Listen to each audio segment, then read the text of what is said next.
عربيتي قديمه موديل 16 10 وعايز اعمل جرافين فيها كلح، عايز اعالج الكلح واعمل الجرافين او اعمل الجرافين يمنع الكلح.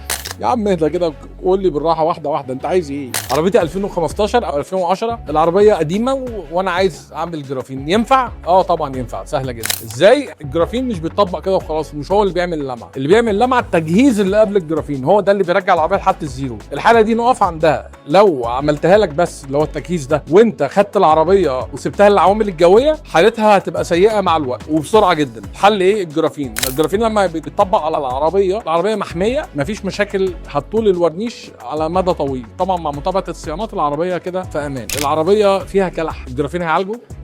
اسف مش هيعالجه. لازم الكلح يتعالج الاول. وخلي بالك ان خواص الجرافين او النانو سيراميك هي قايمه على جوده الورنيش. طبعا كل ما العربيه بتبقى زيرو كل ما النتيجه بتبقى افضل. ولو العربيه دي ما احنا بنقيسها الاول، لان في عربيات مش هينفع تتلمع، اول ما هلمع هتكشف اصلا على طول. سببه ان انا ما عنديش ادوات تساعدني ان انا اعرف حاله الورنيش ايه.